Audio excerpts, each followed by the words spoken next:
All right. So I want to show one of Tom's many PDFs, a PDF of PDFs. So anyway, I'll do a little bit of an introduction. I'll keep my eye on the, looks like the waiting room is empty, so we're good to go. My name is Joe Maludis. We're here with Tom Comitta for the MFA in Creative Writing and Poetics at the University of Washington-Bothell.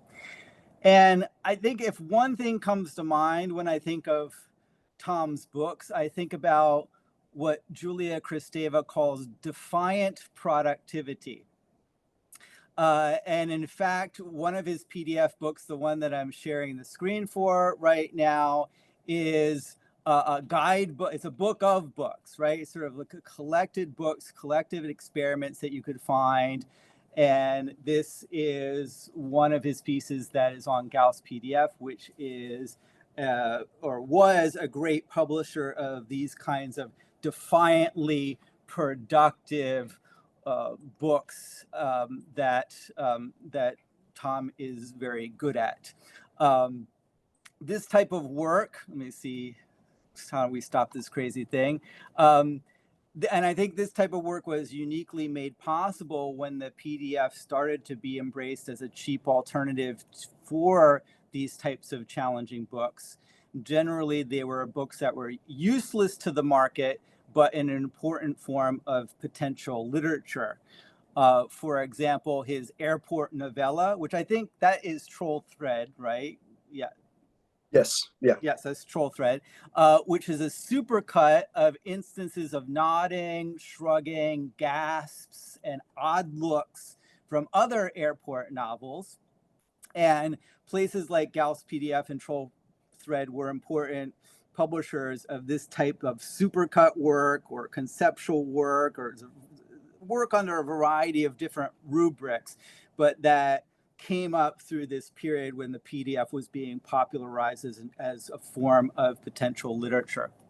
But I think that Tom has graduated from the potential to the actual, if such a distinction exists, at least given the fact that he's become one of the more happily published conceptualists, finding his way to paper and gasp airport bookstores, even as maybe, I'm guessing, okay, yeah. I'm guessing, even as his books become a kind of implicit critique of the ways we read and consume literature.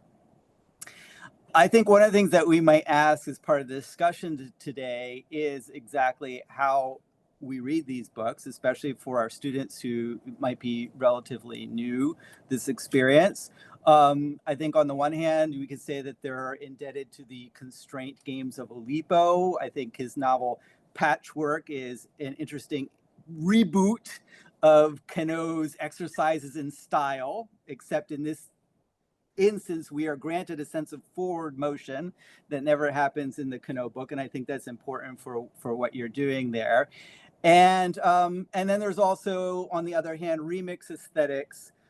Perhaps we could say that were initiated by Christian Marclay, but now have become a more vernacular activity on the web. And in fact, in Patchwork, there's an homage to Marclay's The Clock, which is exciting. Part of the pleasure of Marclay's supercuts is, as Marclay says, combining the memory aspect with the pleasurable violence of transformation.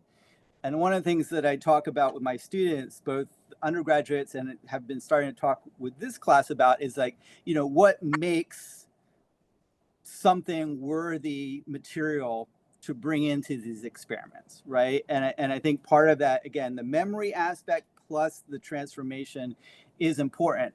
But I think for Tom's work, there's a third element, a third pleasure, which is the literary critical element, especially as it concerns the novel, an object of attention that makes him somewhat unique amongst the conceptualists, right? I think the conceptualists really don't take on fiction or take on the novel as much as you do.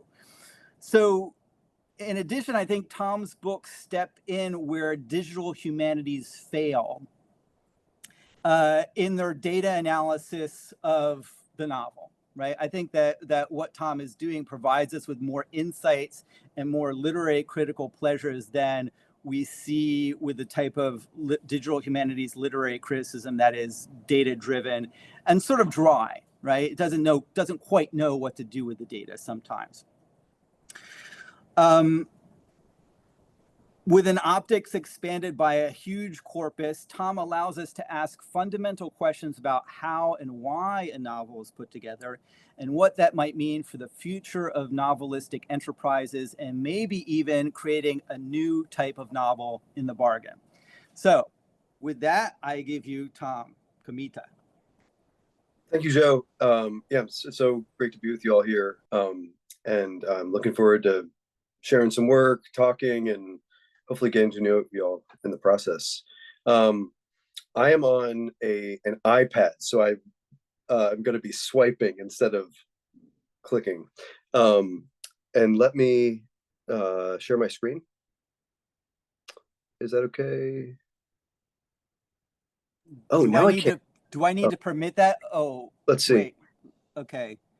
Screen. Let's see. Start broadcast. No, you're not. Are you broadcasting? No, I think broadcasting is something different. Oh, different? Oh, so, okay, sorry. Maybe. It seems more, okay, let me go to advanced sharing options. Eric, okay. I saw you nodding your head like you know what's what here. I do need to broadcast? No, Eric was saying he knows how to do this. And okay. Yeah.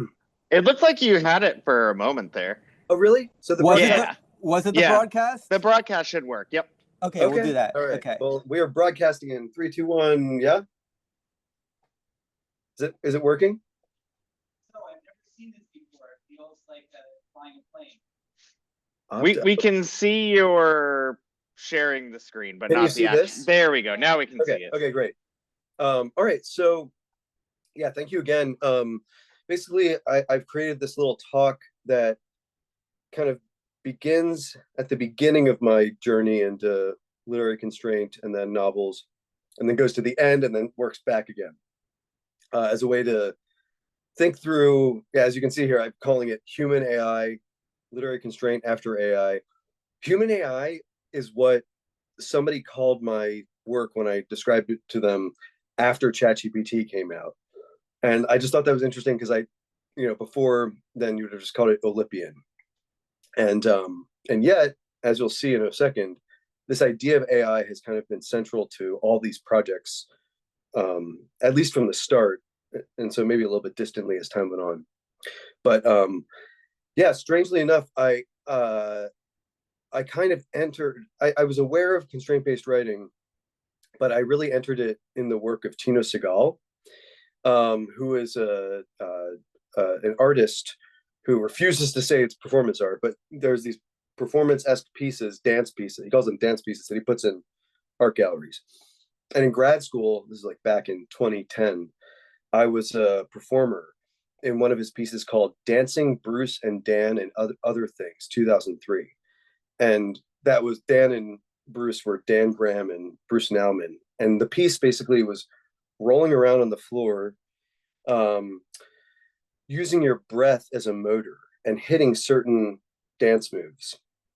And the reason I bring this up is that it was the first time I kind of experienced like embodied score-based work, that I had to hit certain points. But part of the score was that I could never try to get there. That to get either between like a move here where like, yeah, it's like my hand on my belly, or sitting up with my hand behind. I was supposed to not try, and I was supposed to literally like just breathe into like my shoulder to move or something. So there was this ambitionless ambition. And so I feel like it kind of helped me learn to like work within constraints and contradiction, which is relevant because I then developed this like weird equation that I didn't think about for years. And then in the past month, I realized it's like part of everything. And this idea of maybe human AI. So I made this equation: AI equals acrobatic indifference equals love plus no love. I'd read a poem that talked about how indifference was not just like not caring, that it was the juxtaposition of love and no love. And the reason I think this is significant to like everything I'm going to talk about is that I'm like a human being who needs to sleep, who gets sick, whatever, who has feelings about the world, about the text that I'm working with. But I'm trying to create this distance so I can create these narratives that are less about what I think is like fun or funny or interesting, and more about like how a system might generate a logic. And that's where that AI on the left comes in. That even back that far, I basically was thinking that through these systems, this like acrobatic constraint, and these contradictions, like giving myself so many constraints that I could hardly focus on like trying to say anything through the words, that these systems created their own kind of intelligence that was separate from me. So I thought this was maybe a good place to start. And yeah, I have a little asterisk here. Authorial distance, because that word indifference, it's pretty low. It sounds like you don't care. But I guess that's where the love plus no love comes in. And so, yeah, so I thought to start at the end and work my way back to the collage work.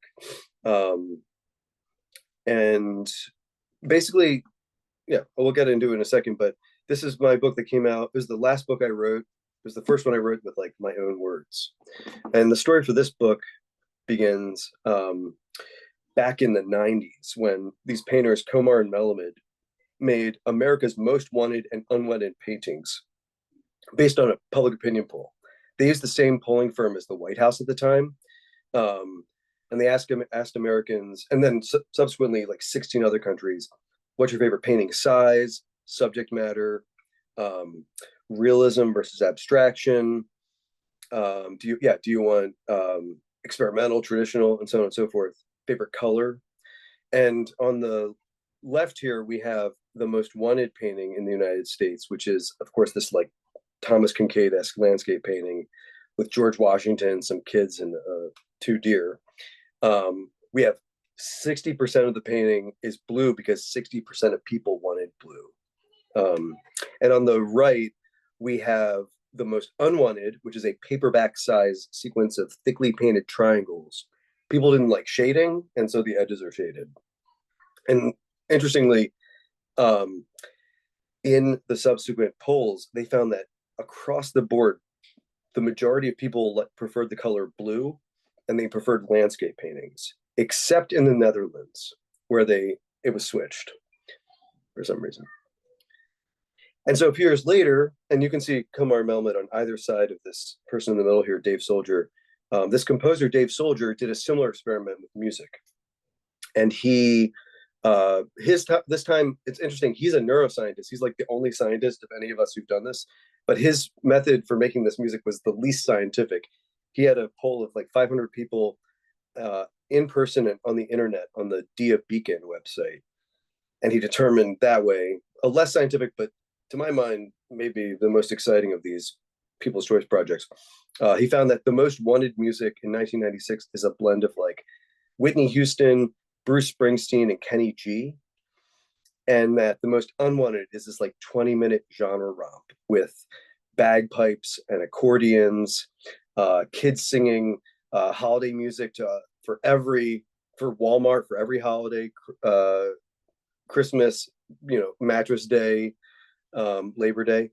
And it all ends with this big sing-along about how you, the listener, are responsible for like all the horrors in the world. And when I heard that song, it's still like one of my favorite things I've ever heard. I find it to be very beautiful. And I thought, I want to write like the most unwanted novel. And then of course the most wanted too. And so I did it. I became a novelist and worked with a survey design expert. And we created this poll about literature, which you can see like kind of the behind the scenes here. This is a Google Drive spreadsheet. Hey, Tom, I'm just going to interrupt you for a second, just because it wasn't a problem up until you got these more complicated slides, but it seems like one of our screens, whoever's talking last, is on top of your slides. Like now it was Eric for a while, and now it's me. So I could just delete that. Oh, now you're now. Okay. I see. Okay, let's see how we do this. So yeah, how do I get rid of you? There you go. Oh, there you go. There you go. I mean, I guess there's an arrow now. Is that okay? Well, now I don't see you. Oh. Huh. But now then I see you. That's like a weird peekaboo. I see me on the screen and I'm covering the slides again. Huh. I mean, it's not a big issue, but like it is obscuring some of the information. Yeah. Wait, but okay, so sorry, let's just see. So that doesn't work? But it's weird that when you take me off the screen, you disappear. There's some sort of correlation between height. We need each other. I know, exactly. Amaranth is saying there's settings called hide speaker. Amaranth, what is that under? We're entangled. The entanglement of it all. I go into Zoom. Amaranth, is hide speaker under on my end or on Tom's end? Zoom workplace settings. Yeah, I think it's on Tom's computer. Okay. Meeting setting. Meeting topic. I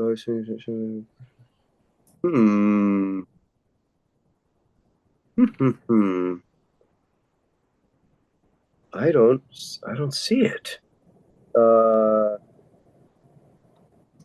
Is it okay if, well, I mean, we can go ahead, but I mean, it's just, I mean, it's just a minor distraction, especially if you have something that's right underneath the image.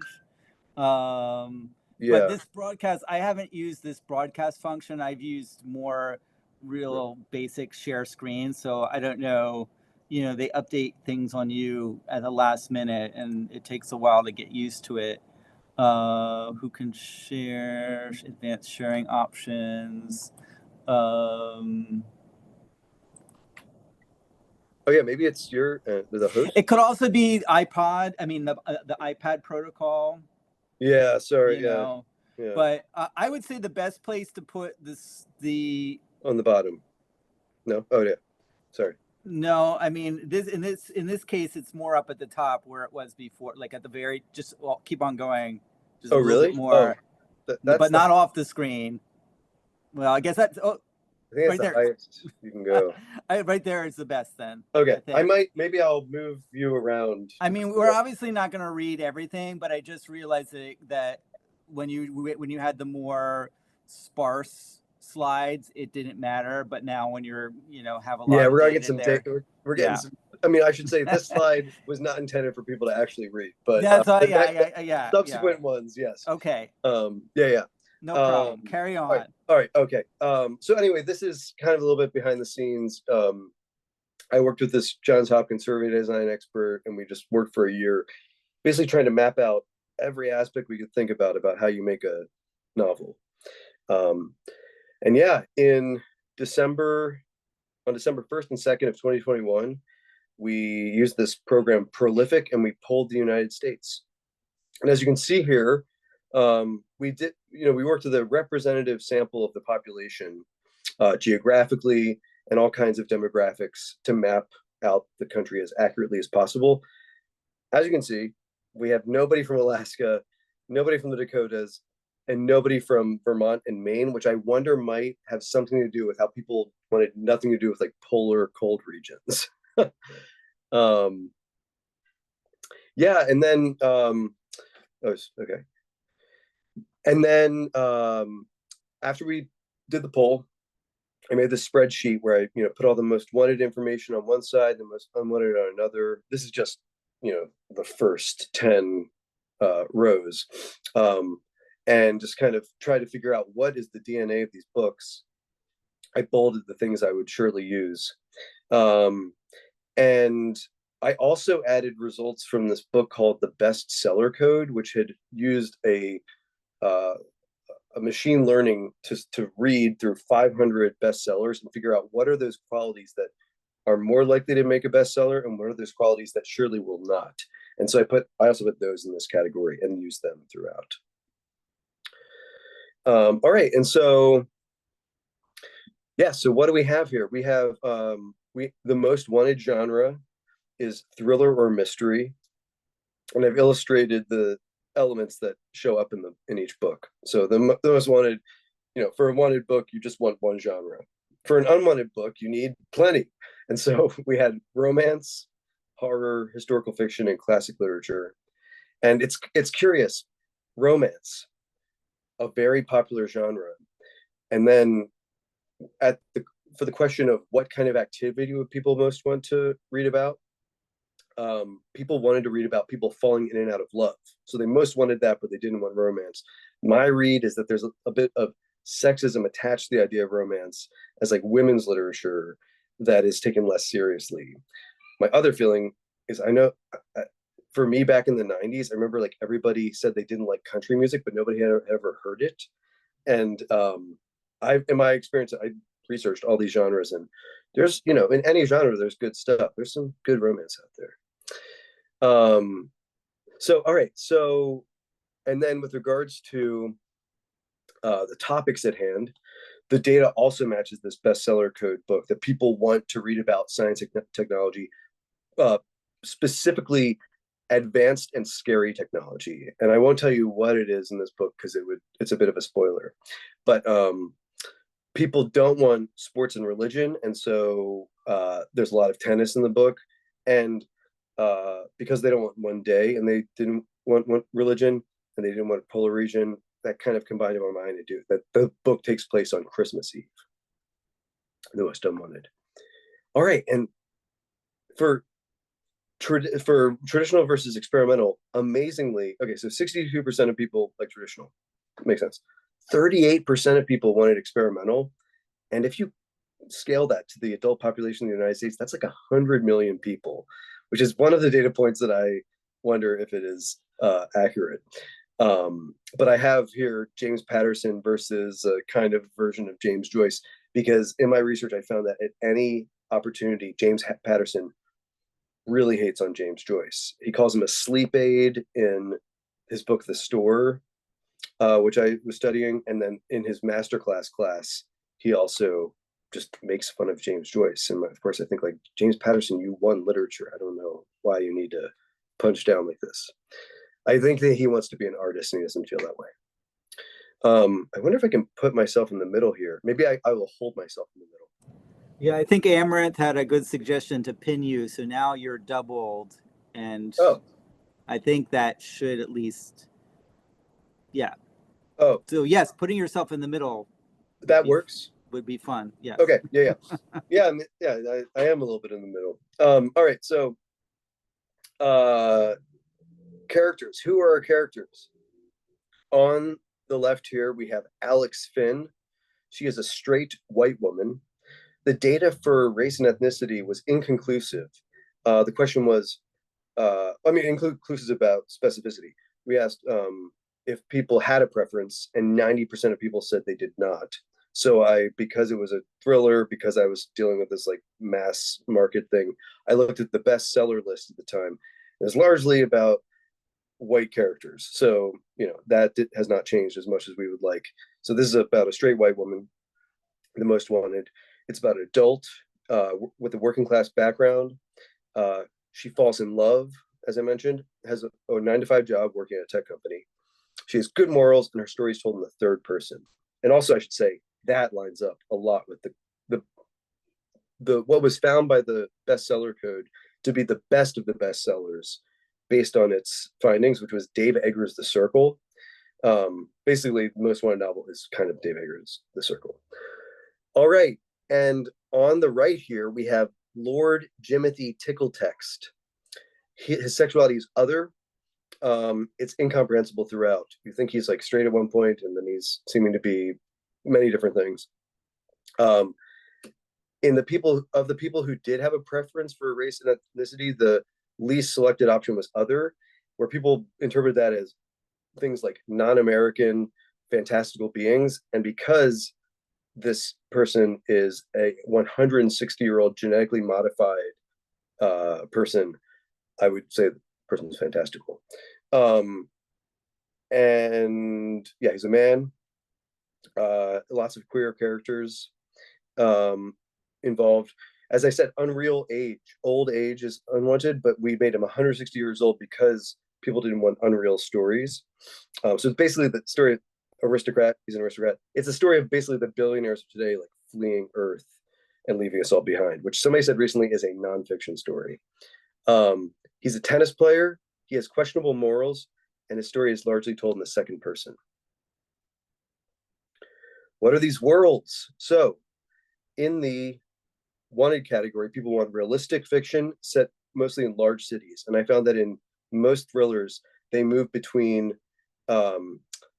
two cities. So we start in LA, we end in San Francisco.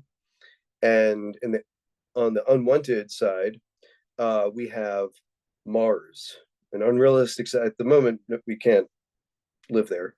So set on Mars in mostly rural and polar regions. And it features talking animals, extraterrestrials, and sentient robots. All right, and in the more categories about social commentary in the data, we asked how much violence people want to read about. And being raised a Quaker, I was surprised, but I guess I was not so surprised, disappointed and surprised. 91% of Americans wanted violence in their literature. Of course, only 4% wanted a lot of violence. But still, I found that to be interesting, if not just a mirror of what we already know. All right, and so yes, I will put myself in the middle. Actually, here, I'll put myself in the middle up here, because how does one person become two radically different novelists? I put my author photo through Midjourney, the AI image generator, and asked it to make the most wanted author photo on the left and the most wanted author photo on the right.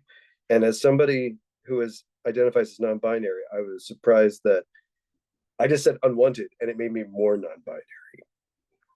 And actually, I kind of love the picture. So yeah, how do I become these two authors? As I mentioned here, I took masterclass classes by David Baldacci, Dan Brown, James Patterson, and several others, and I did everything they said. Read a bunch of Danielle Steele thrillers, Janet Ivanovich, and more.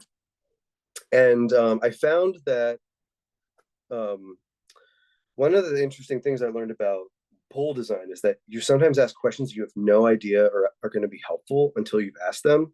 And we wrote this question I didn't think much of until we polled.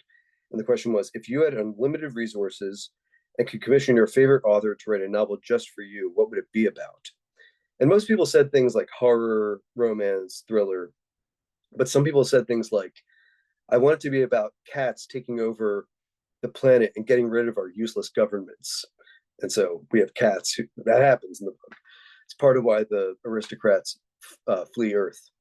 And then there were things like, I want a queer horror story about a queer nonviolent horror story set in a commune about folkloric creatures bringing everybody together. And so I researched American folkloric creatures, discovered this thing called a squonk, which is like a basketball-sized, lumpy, weepy creature who I thought would bring people together. And so in the middle of the novel is a collection of horror stories, and so one of the stories is like the squonk, based on just one answer. And then the other thing, how did I become this novelist?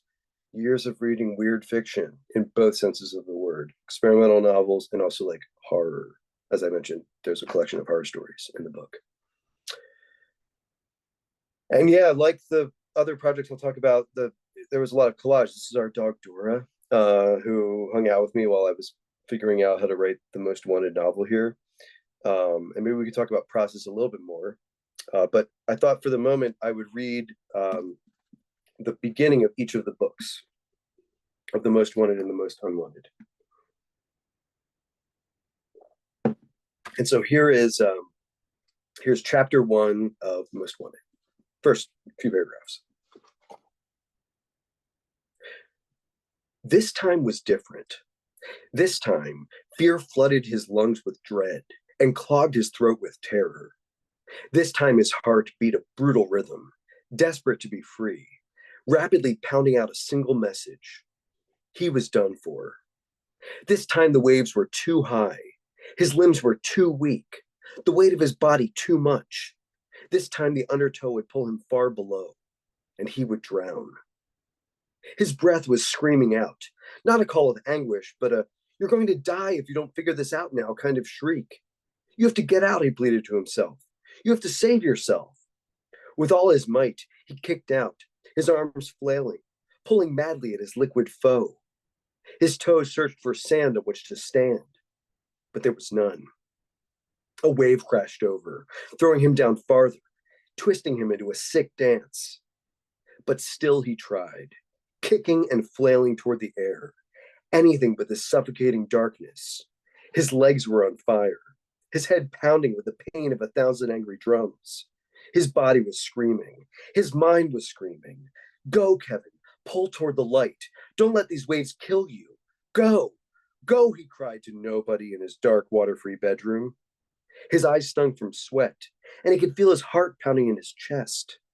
He was panting, his breath coming in short gasps.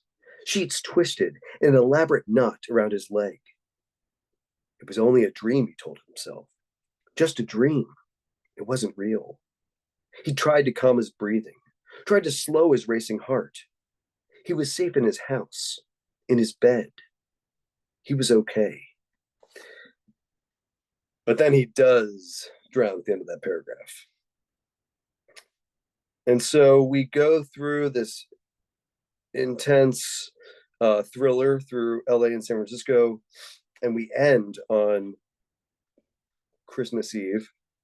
And then we begin and read an entire novel about Christmas Eve, which I guess I should add, people also didn't want epistolary novels written with letters. And so the novel begins with a letter to the reader and also copies the visual frontispiece of Pamela and Shamala, two epistolary novels from the 1700s. And so I thought to read the beginning, and then I'll read the first few paragraphs of The Most Unwanted. I can read it like a children's book, maybe. The Most Unwanted Novel, or Virtue Rescinded, in a series of neural messages from a lovelorn longevous lord to his friends and feline foes, in which the many notorious flaws and failings of a book called The Most Wanted Novel are exposed and refuted, and all the average arts of that book set in a true and just light, together with a full account of Christmas Eve on Mars, featuring sentient robots, tentacled aliens, found fragments from Robinson Crusoe and other classic literature, a VR rabbit hole of historical fiction, and an unabridged collection of horror stories entitled Lesser of Two Devils.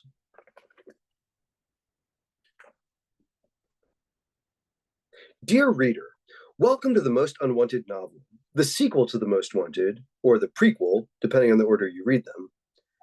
I, Tom Comitta, will be your guide for the next 500 or so pages, checking in from time to time, holding your hand as we descend into the delightful depths of disfavor. It's true our road might not be all sunshine and roses. In fact, it might not be much of a road at all.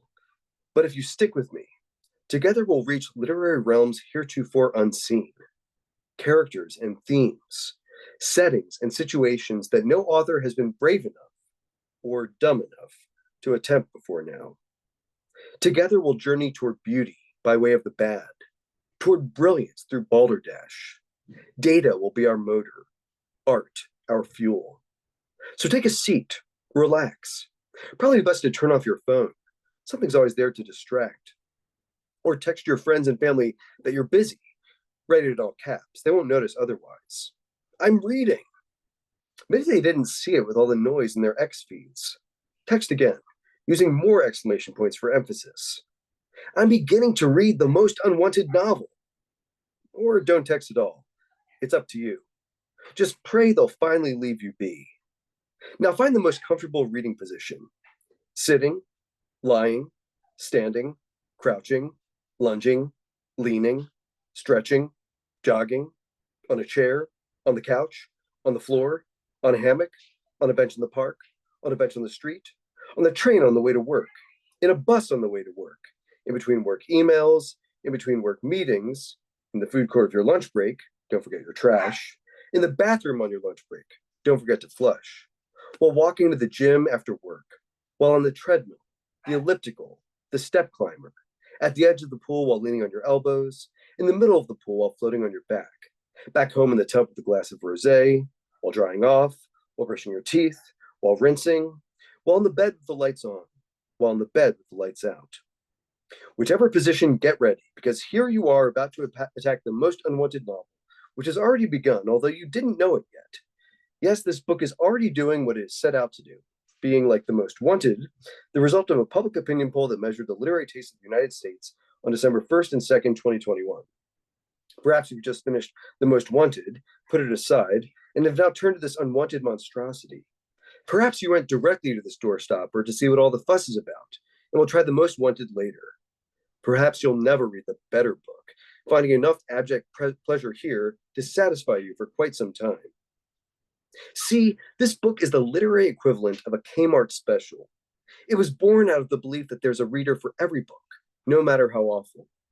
It is a book of no particular merit, written by an author with no particular talent, to be read by people who want something to read but don't want anything better. This is the book that you didn't know you didn't want to read, but will be glad you read anyway.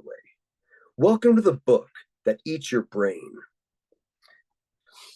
So, Joe, I could keep going, or we could talk. I feel I can't hear anything, so I don't know. Yeah, well, we're all here and enjoying it. I don't know if you wanted to maybe kind of like get a breather and maybe sort of take some questions now, or like what are you feeling? Or you had something that you were going to go on to, but maybe I have more. No, I have more. I just didn't know. Yeah. Also, is it loud in the back? No, I can't hear anything. Yeah. Amazing. Okay, because there's dogs and children. So. Oh no, I think you're coming in loud and clear. No interference, and I get, there's sometimes that feeling when you're speaking in front of Zoom that you don't have a sense of there? connection, right? But yeah, we're all here. I'm I'm intrigued and attentive. So whatever you want to do. Let's keep going. Okay.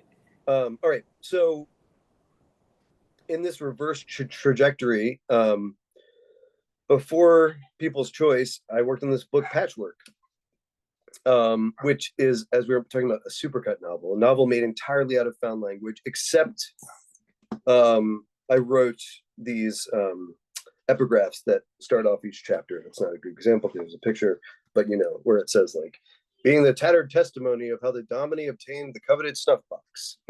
That I wrote that, and then it's all found language. And so, yeah, the idea for this book was to write a book using other novels, and for each chapter to collect a different pattern or texture or cliche in how people write fiction, but then to create a through line story throughout. And so we have, for instance, the first chapter here is all first lines from other novels. The last chapter is all last lines from other novels. We have a chapter of too much running and jogging. We have a lot of typos from first edition books. These moments in classic literature, I just read the epigraph for this, where you'll be going through and a lot of proper nouns, like names and places, or curse words have these asterisks or ellipses that excise them. The word damn is often excised. I realized putting them together would kind of create a little bit of a mad lib where the reader had to fill in a little bit. It's still pretty readable.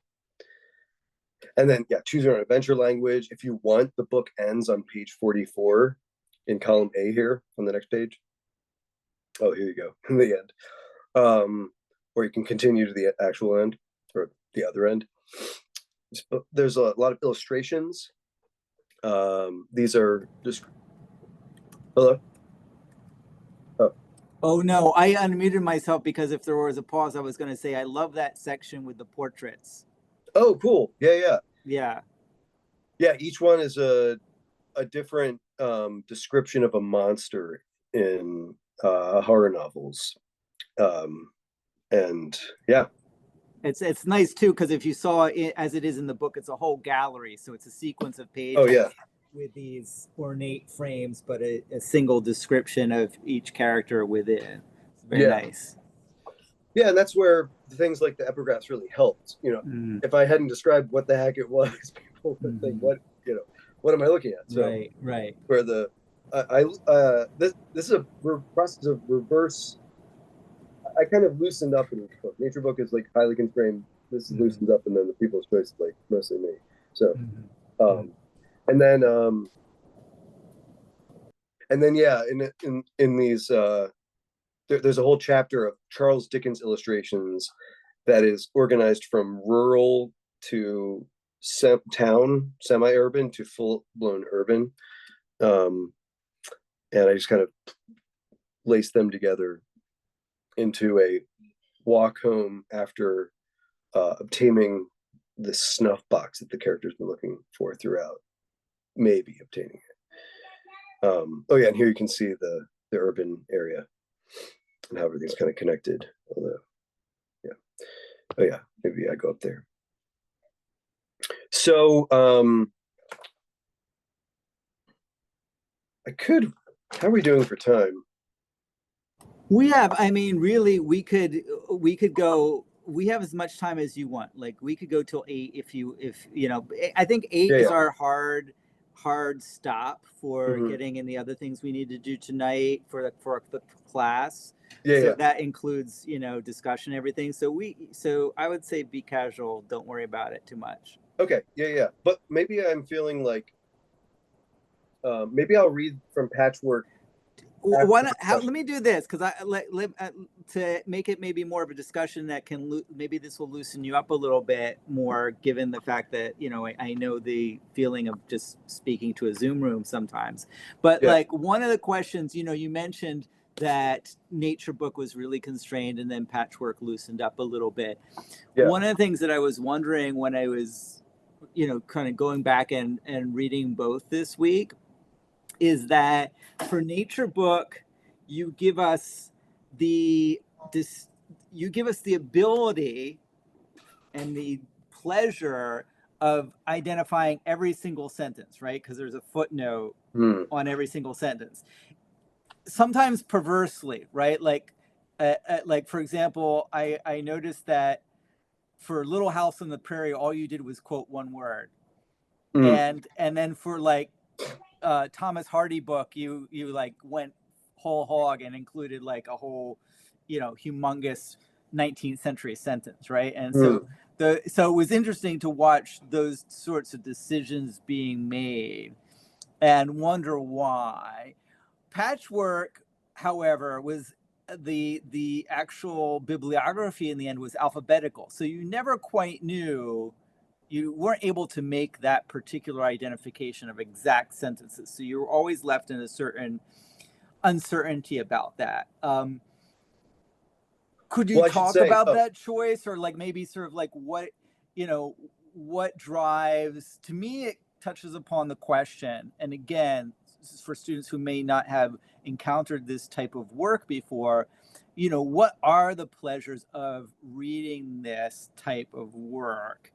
And is part of that pleasure knowing or recognizing the source material and the gap between those? Well, actually, the actual Nature Book doesn't have those footnotes. Some of the excerpts, I did do that.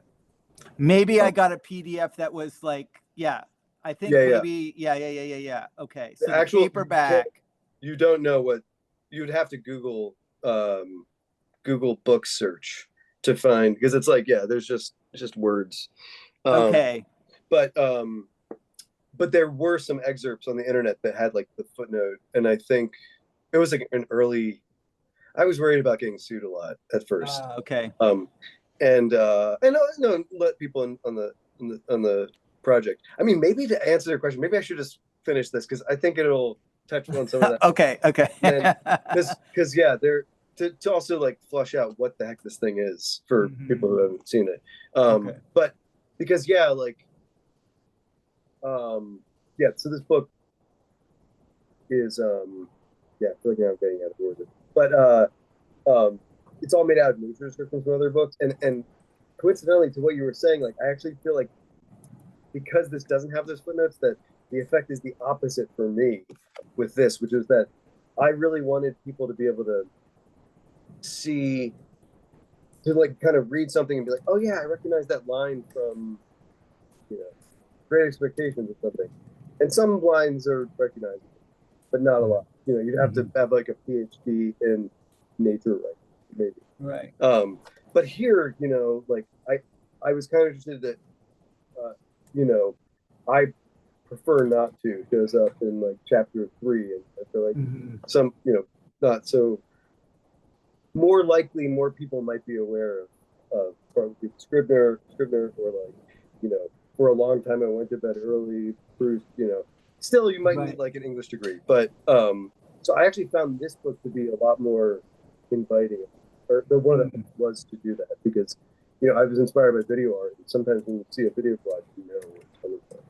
Well, I think also with the nature book, you're intentionally choosing something that is normally in the background. Right. Yeah. Right. So that's not going to be. How am I supposed to ask a reader to know that? Yeah. It's just, right. One hopes, one has ridiculous ambitions often for books,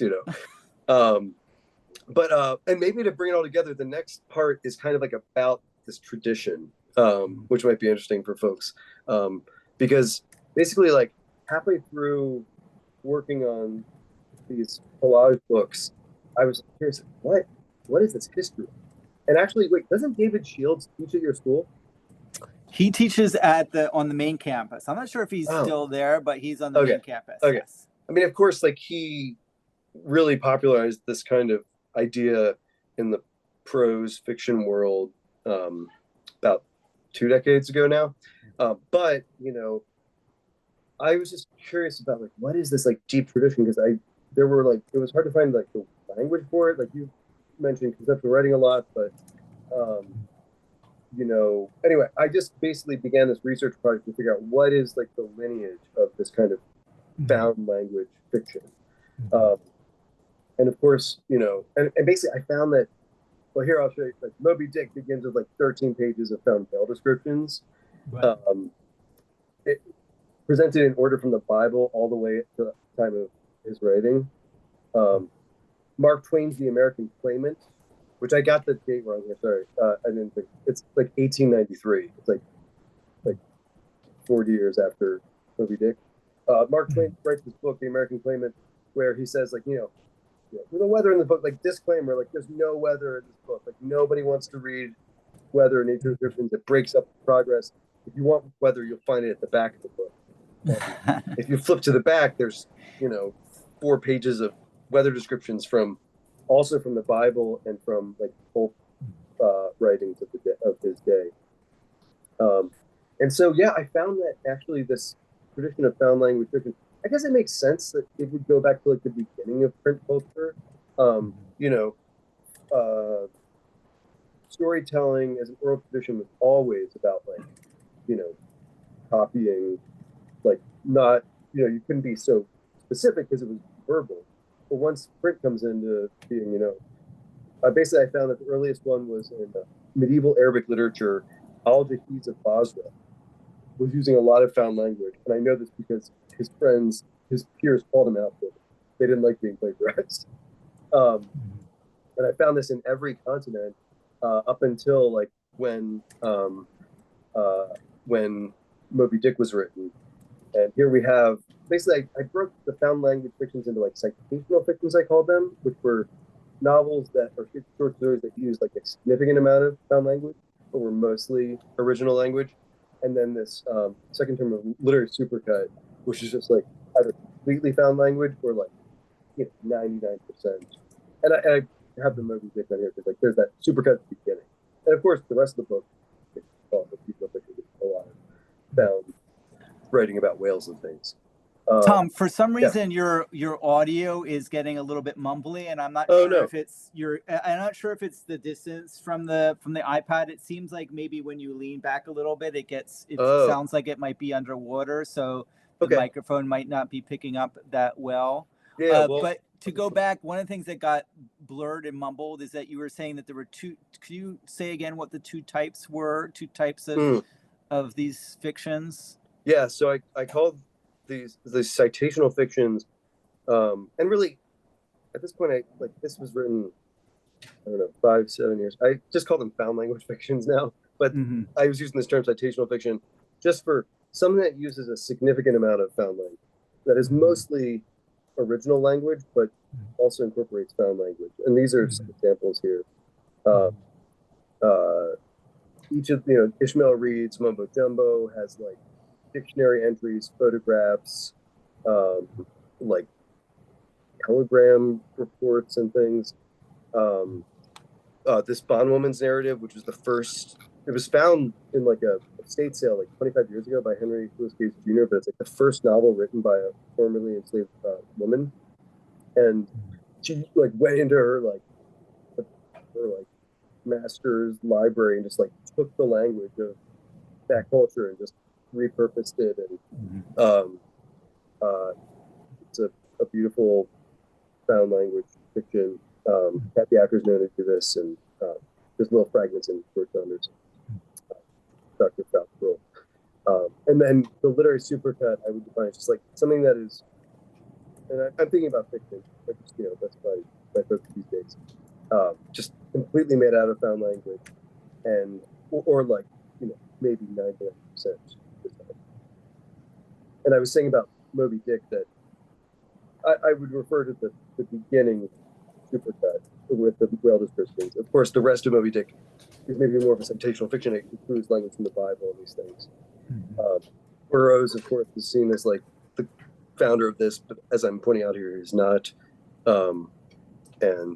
There's this Philippine English is another Gauss PDF book. It's like verbatim example sentences in a dictionary in the Philippines where Angelo Suarez lives, and kind of his use of the found novel here is just like reveal some of like these imperialist patterns that appear in this thing trying to educate. And yeah, so here's the nature book as we were discussing. I have some photos here to show how physical this kind of work can be. Here I am in Bemis, at the Bemis Center in Omaha, Nebraska. Had a lot of space to see, and a lot of table space, and I had spent a year going through EPUBs and just pulling nature descriptions out of a lot of mostly Project Gutenberg books at the time. And after that year, I had like 1,500 pages. I cut it up. Each table was like a different landform or weather pattern, like a winter table, a desert table, ocean table, light table, storm table. And I just started looking at these tables and trying to figure out find patterns in things. Here's a bunch of horse language. Can we have a horse move across the field, Or what is the horse doing based on what's available? And it just slowly kind of built out into a first draft that I wrote 3 months there. Here's a few other views. I just would string up what I had written and then read and I had these codes like FW was spinning in weight, or you don't see the. I guess maybe the lady Patterly's lover with an else. I made usually 3-letter codes that you could search through as well. And yeah, so I thought to read the sound poem from here. Before I was a fiction writer, I was like a poet, and I became a visual poet and a sound poet. I had, for some reason, convinced myself that to become a writer, I needed to get to know the materials like a painter. I assumed a painter would, when they were learning how to paint, like, figure out how to mix pigments and stretch a canvas. In writing, there was a visual aspect, and there was a sound aspect, and then of course there was like the medium. So I also kind of was doing some digital writing, but I kind of became a sound poet, visual poet, and like book artist. And so each of the novels has a poem in it, and this one has a kind of interesting sound poem that's mostly a mashup of Jack Kerouac and James Joyce transcribing the sound of waves into language. Joyce does this in his work, and then Kerouac at the end of Big Sur takes a bottle of whiskey or something down to the beach at Big Sur and just starts transcribing the sound of waves. And I've like done my nature book thing and removed a lot of the direct references to humans, like people, characters. There's like humans show up metaphorically and kind of distantly in the book. I think of them as like polluted throughout the nature book. The elbows of rock, as you'll hear, and several other man-made forms. So basically, yeah, we go through in this book, it's the 4 seasons: oceans, islands, jungles, outer space, prairies, mountains, and deserts. So it's kind of like an anthology, but it's narrativized. And in each of those places, desert, winter, it all begins nice, and then some weather pattern, or like the sun comes up in the desert, comes in and makes everything awful. And so we've gone through the 4 seasons, rebirth. We've entered the ocean, gone to the bottom of the depths of the deepest part of the ocean, learned about the scientific explanation of the origin of life on Earth. And then we come up, we check out this island, we go to the beach of this island, and a storm is coming. And then we start to listen to the sound of waves.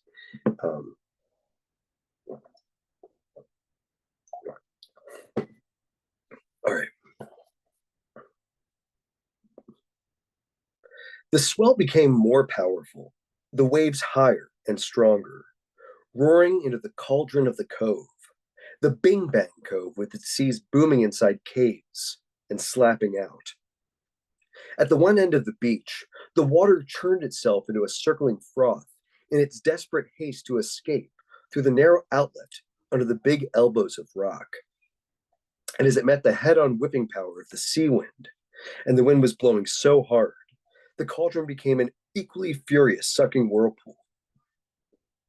Across the cove, there was the same current, the same water plolicking all around, crashing out foams, the boom and pound on the sand dipping quick on the beach.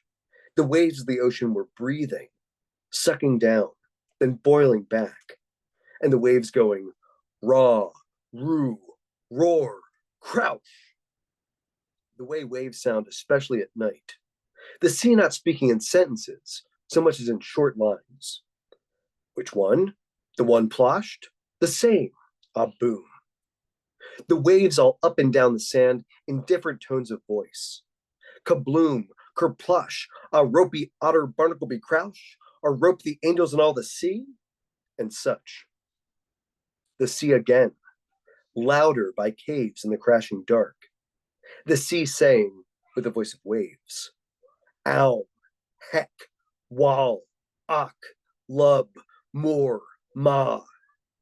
The waves with their blank mouths saying, yes, that's so, and shoo, shaw, shirsh, go on, die salt like you billion-year knocker, gavroom, seabird, gabrubird, awaken wave surging into crest, kerplush, shore shoo, god brash, god rush, shore, shaw, shoo, rush not plotted, bip tep cashes, rev tep plo, arabo, shish pish, rip plush, a cave, a crush, creep crash, a back, a fourth, a shish, boom away, doom a day, boom the earth, a ree, shaw, shoo, shoosh, floof, floof, coof, roof, pacha, coof, floof, roof, rajata pal, which one, the one plush, the plush one, which one, the same, a boom, glumsea, silent weed, chicken of the sea go yak, they sleep, a roar, a ra, a roo, gadroom, gadoosh, gaka, gaia, gavril, gavru, shh. Listen. A 4-worded wave speech. Sisu, hers, rees, oos. They were the big 4, the 4 master waves, vehement breath of waters amid rocks. In cups of rocks it slops, flop, slop, slap, bounded in barrels. The sea don't say much actually. Gosh, she, huzzy toe, terplash, and what difference make? Go brash, top bada, a fought except when tumble a boom de boom day, the sea is the sea, high bosh, rock, act badoom, churning, plop, bedash, burning, churning, ari malposh, ari grajnada, sea, nada amar glath, flatomatomere, dermer mummers marking murmurs in the mind's ear, uncharted rock, evasive weed, my, says the wind blowing sand, clock, clack, milk, go come cark, care, katakita pow, kick, karavoom. The wave of Rory and the wave of Hoosh and the wave of hard, the wave of sin, horny, corny, no. Oh, yeah. Shh. Here we go. Ka, va, ra, ta. Plouch. Shh. and more. Again, kavlook, kabloom, and here comes big Mr. Trash. More waves coming, every syllable windy. Boom, call it the Civil War of rocks. Rocks come air, rocks come Walters up, hoopsie droopsie Walters up, high, sink, hi-oh high, sink, waves, and rocks, Curtavirna, Menage Grand Bash, Poosh, Labash, Crush, Lahal, Pash, Pied, P quite appropriately, the boom, a ra, a ru, a si, a so, seat, see, car, kurluk, kasha, ki, panazart yard, shoot, shiver mix, Fadagatamana, ha roll, taratata, the machine gun C, rhythmic pouring in with smooth, elegantly in your pedigreed milk pup tenor. Tinder marsh a right a roo, manash lavash, a rock, kamak monarch, tama gavo, gerderva, vatbluva via, amigo deche pop, sipu, farewell water meeting water, oh go back to otter. Term, clerm, kern, cow, cash, cack, cluck, clock, the noise of the waves. All this was real. The sea roar, bashing and barking like a dog in the fog down there. See seabirding here below. These were the strong, troubled, murderous thinkings of the masculine sea, the snot green sea, the scrotum tightening sea, a boiling fury of opposing waters and frenzied, creaming foam. So that's the chapter 20 of part 2. Yeah, I thought we could talk, and maybe later I could read a little bit of this, but that's like the talk. All right. Well, give it up for Tom, everybody. Oh, thanks. Thank you, guys. Maybe I'll stop sharing. Yes. But I'll still share, like, you know. Yes. All Okay. right. Oh, has stopped. Great. Maybe I can see you all now, or somebody. I just see me. Oh, you don't see us all? Oh, wait. I'm on the gallery view. Oh, cool. Yeah. Hi, everybody. I have actually only seen Joe and Eric until now. Oh, so that's probably why it felt, because I even said to everybody, please turn on your cameras because I know what it's like to speak in an empty Zoom room, right? Yeah. So well, I did my best to connect energetic. All right. It's funny that, like, this is the same thing that happened, just to editorialize a little bit. Same thing that happens, like, you know, going to conferences for years and years and years, and people still don't know how to use PowerPoints. And and I think it's the same thing. It's sort of like, you know, we've been using this for so long, but it's still like there's always stuff that, you know, you can't figure out, or they changed the model and you have to sort of figure it out at the last minute. And so anyway. Also, I'm on my partner's iPad. So this is what I'm saying. Like, you know, it's like always like, you know, new space, new protocols, new dongles, transform, etc. Anyway, anybody have any questions that they would like to start to ask Tom, especially for those of you who, again, for whom this might be just the conceptual, like for example, the conceptual readings that we did for this week, given the, you know, whether that was new for you or not, like what were the kind of connections that you found, just really anything. And also, you know, some of the people here in the room that have been around the block with this type of work might have some insight as well. I also wanted to, I mean, I could think. I've never met Emma, and we've never met, but one of your, early on in my book art journeys, your QR code book, I remember really enjoying it, and it was nice to see. I mean, I know your other one. Yeah. Thank you. That's really, really kind of you and really nice to hear. And thank you for the talk. It was really great to hear you share your work. Thank you. Yeah. I also really appreciated the way you contextualize what you're doing. And so I'm not teaching this class, and I don't know what the students in the class have read of yours or other work in the vein, and so I appreciate the lineage that you drew of like there's a deeper history of this kind of conceptual appropriative work. Yeah, So yeah.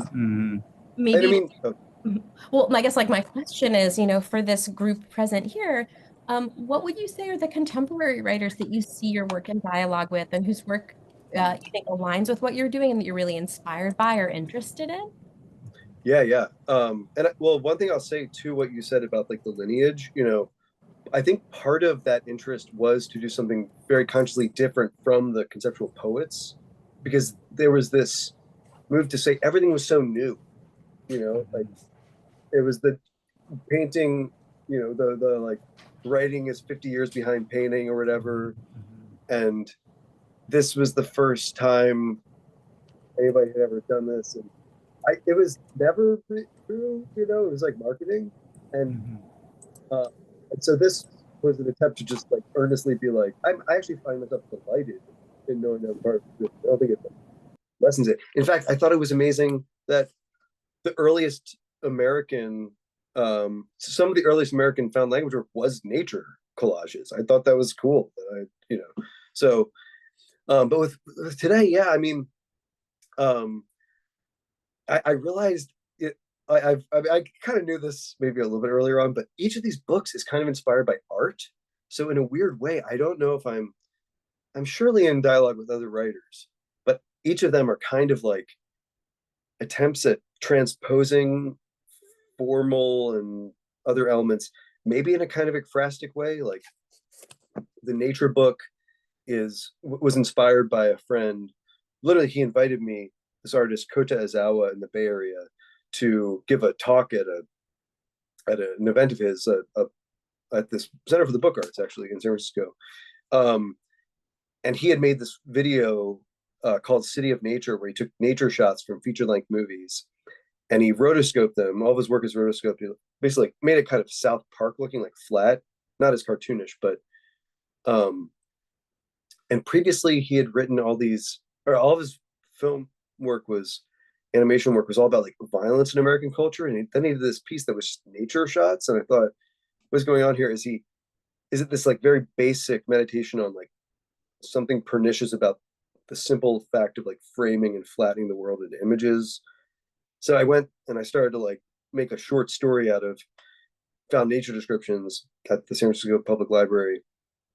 And I quickly realized, like, oh my gosh, it has to be like, it has to take the form that it's drawing from. It has to be a novel made entirely out of these nature descriptions. And at the time I was a poet, I did not even really read novels. And I thought it was a little bit of a punk idea. Like, you know, oh, it's like everything nobody wants to read. Like, it's like, you know, an anti-novel. And then I like fell in love with the form. And I think it made it a lot more complex. And that love plus no love thing, I think that's why the book was a success. In that people could read it and enjoy it, because it's still this kind of critique, but it's also this like active love for this like form of expression. This book was kind of formally inspired by a David Hockney painting where he had like all these different textures that a road was connecting.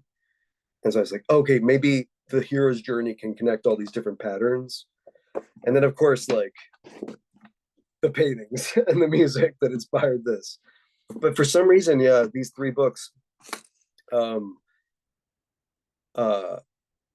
don't, in the world of fiction, I guess I knew that I was part of the idea of moving into novels was like that. I knew that it was a more conservative, like field that would be really resistant. I did not realize how resistant it would be. It was, each book was, we can get into that. I mean, since we're all learning, like, I now have an agent, but like my agent has never sold any of these books. I've like had to, I went to a bar and met an editor for this, and I like cold emailed Coffee House when I was giving a reading in Minneapolis.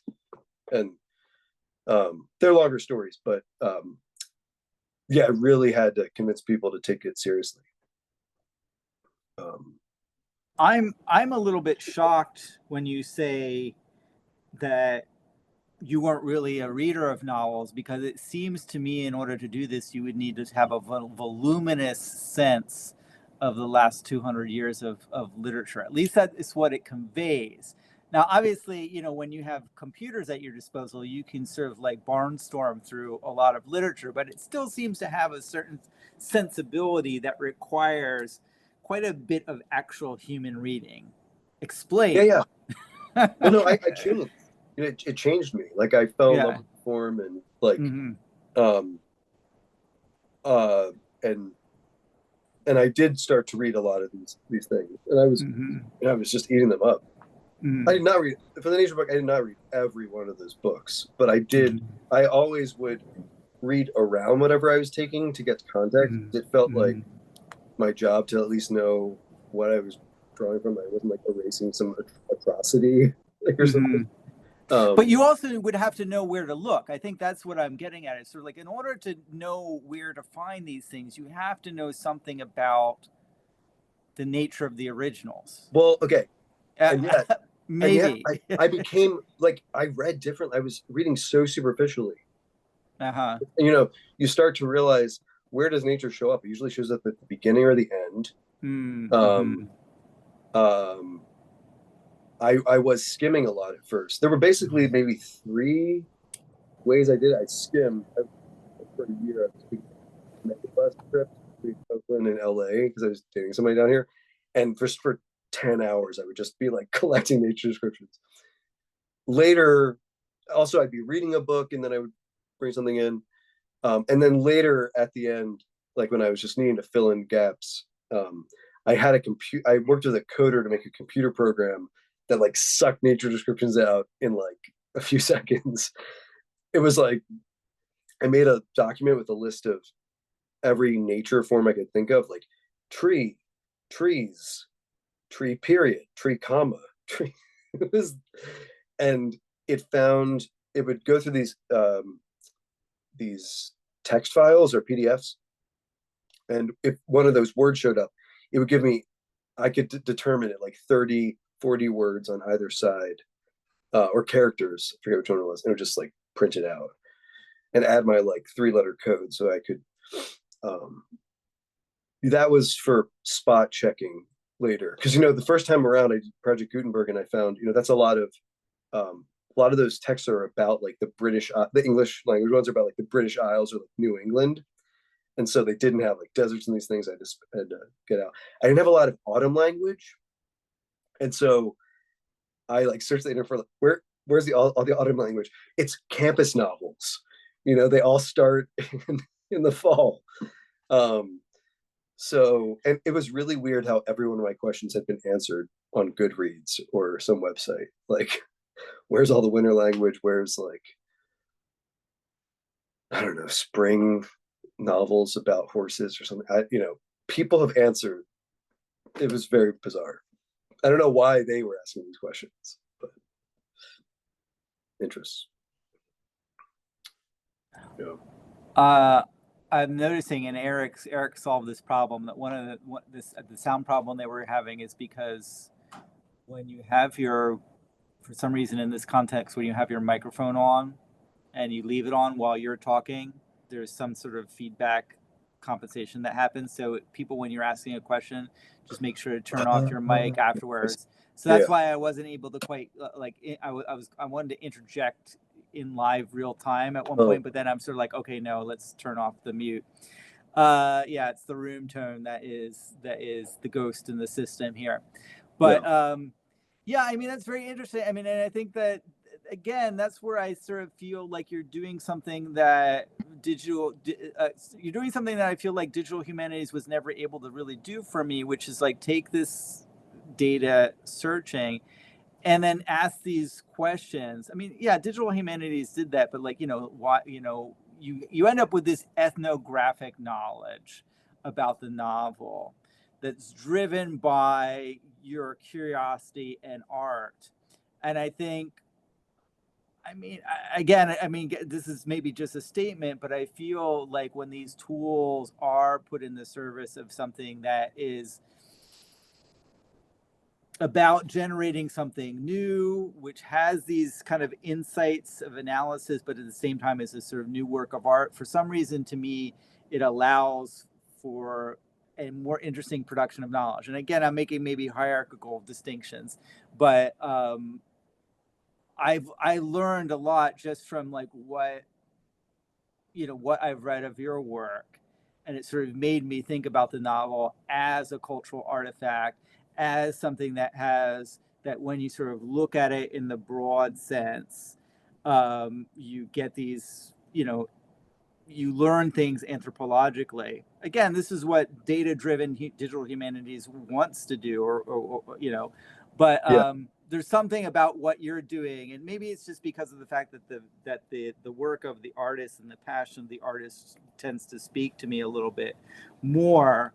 But yeah, just to say that there is that interesting ethnographic dimension as well.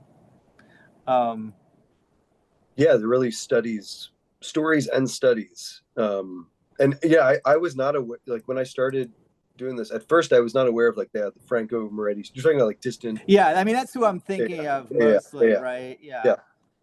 I wasn't aware of that, but it became very relevant. And I don't know, I mean, this is maybe, obviously you read theory books, this is not you, but I wonder if the appeal, something Margaret Atwood was saying on some podcast, might have been a few years ago, about how, there are all these gospels after Jesus was was in the world, but the only ones that we read are the narrative ones. Like other ones were like instructions or lists or something. And I wonder if there's just something appealing about narratives. Like whereas these books, maybe they're giving you information. I'm like I said, for some reason, it just made me think about this. Obviously you read these books, but maybe there's more pleasure in like getting a narrative while you're doing it or something. I don't know. I've been thinking about what you said about that, the appeal of narrative. Well, narrative requires a certain kind of world building that makes attention to particulars secondary. Right. And I think that's what makes it rough for the poet to imagine narrative, because the poet is, again, to generalize, maybe more interested in particulars and less about the world they're creating, or this holistic sense of story.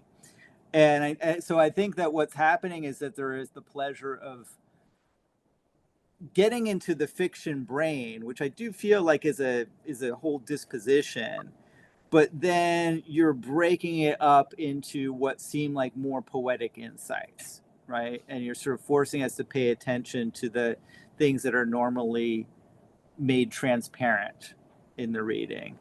Yeah.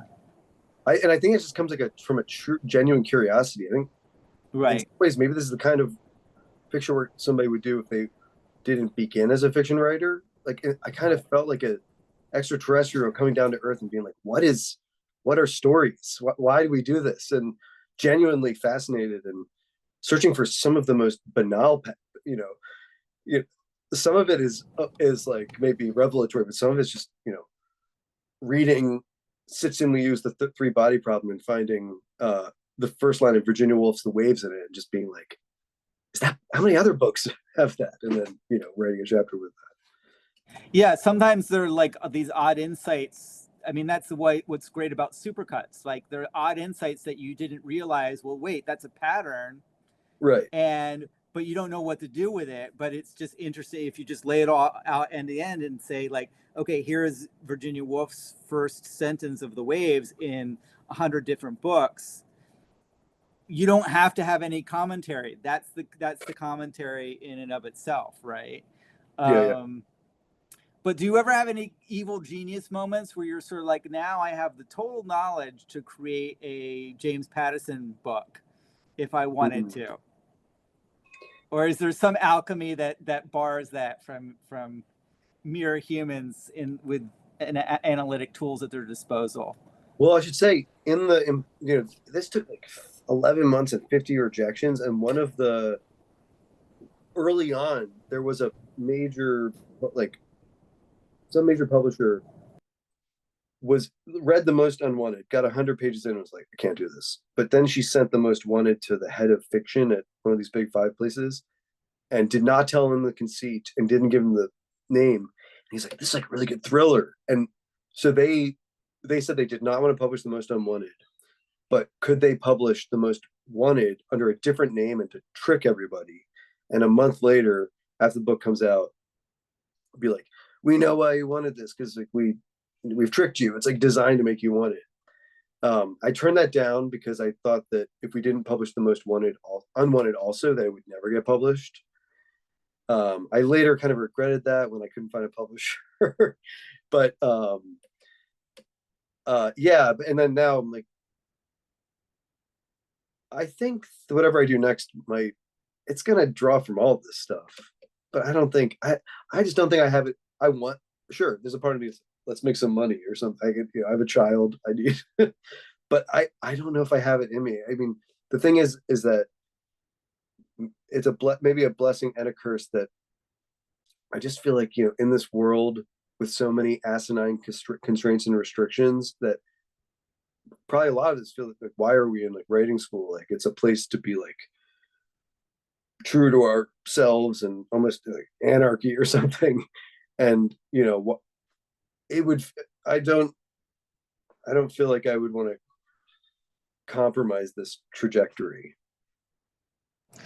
The interesting thing is that as you were describing the least wanted novel, to me that was the most interesting. Now, I could be the kind of guy, I don't know if you saw those news articles that I think maybe a year back that were talking about there's a particular type of consumer that advertisers want to know about because their desires are basically market poison.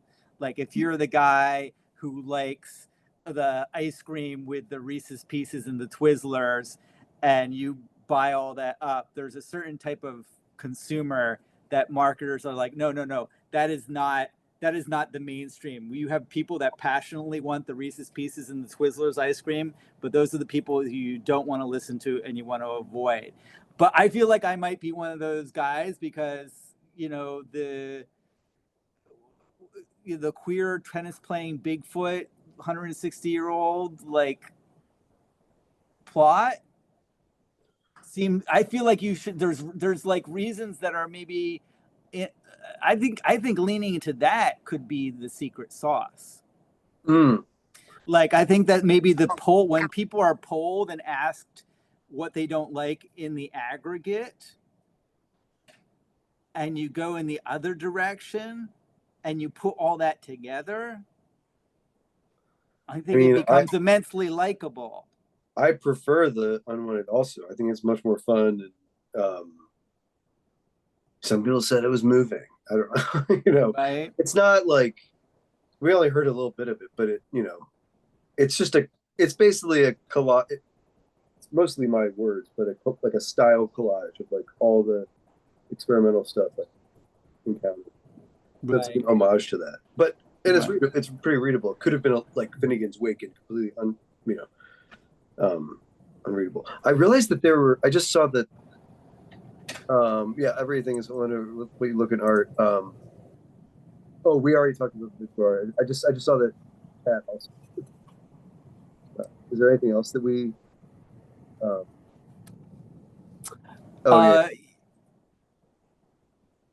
yeah, I don't want to sort of dominate the conversation. If anybody has anything that they kind of questions, insights, thoughts. I'm also happy that. Amaranth had the question. How much of the intent and critique behind these projects do you share alongside the work? How much do you foreground that? That's an interesting question. Yeah, I mean, they all have introductions except for Patchwork. Patchwork has an afterword that does the work introduction. But yeah, I mean, the Most Wanted has like it was published by an academic press, Columbia University Press, and I wanted it to start with the introduction, but it's basically the only thing they edited to like, because it's like kind of an academic study or like report. Also, the book ends with like, I don't know, 40 pages of the data.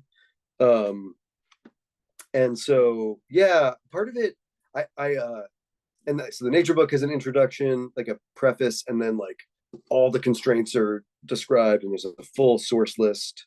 At the end of Patchwork is a full source list, and I like tell you how each chapter uses the hero's journey. So part of it, we talked about grad school a little bit, where I was like a dancer, but I read a lot of like Jacques Rancière.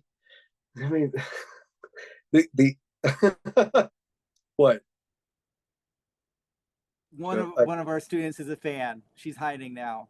Oh, uh-oh. Yeah. Well, just this idea of I mean, and in some ways, what I'm about to say, it sounds like maybe a lot of like language poetry, maybe, but anyway, that was not the inspiration. Just Jacques Rancière's idea, like this emancipated spectator to kind of create like this, the idea is that we all are equal in our intelligence, even though the world might not tell us that, and just to create text that kind of try to honor that. And the idea of like sharing all the data, introduction, like, I see that as a kind of Rancièrean way to like flatten, oh, thank you, Sky. Try to flatten that relationship a little bit. And so we're like, that idea of like, yeah, tricking the reader, tricking the reader to, oh, good. Oh, we have a 3-year-old who wants to say hi. Oh, and naked 3-year-old. So yeah, let's not do that. Okay, bye guys. I'm gonna go put an icon on. Okay, all right. Sorry. So the Rancière. Yeah. So basically, like, I guess just feel like a lot of the work has been an attempt to like, there are these studies where I try as much as possible to be. Sometimes I feel, given how complex these constraints are and how I feel like kind of a worker just executing this almost Fluxus-like recipe, that like I sometimes feel like as much of a student of the book as maybe anybody else. It's maybe a bit of an illusion, but there's like a difference between the person who's writing the book, like you in the moment, and you like editing it, so anyway, that I just think about that's my first thought. Ron, just share why would I do that, and why I think why I like that. I mean, of course, it's kind of like you're not supposed to do that in fiction, like the mystery of how you put it together, but these projects don't do that. So, well, I mean, there was that moment where I just remember that there was a moment, let's say, started about 20 years ago, when a lot of Oulipo was getting more translated, right? And sort of finally making it over to these shores, and things were being more available on the internet, that it became typical for people to have they would do maybe a constraint-based work or some kind of work where there was some sort of quote unquote trick, and they would mention it at the end in great detail and they would admit it. But there was a point in time 30 to 40 years before that when it was a highly guarded secret if poets were using Oulipo techniques. So and so that was an interesting change, where instead of in the last 20 years, probably because of the internet, things were made more democratic. People admitted the labor that went into it and the techniques that went into it. But a lot of language poets, people like Walter Abish, who's the guy who everybody likes who did the I Remember? Joe Brainerd, Joe Brainerd never mentioned that was a Perec that came from George Perec, right? It was sort of like, it was people who had the access, traveled to Paris, operated in certain circles, who knew these things, but they never admitted that they weren't original. That became a little bit less tenable and maybe even passé once the internet came into being. But that was a kind of interesting shift that I've noticed in my lifetime.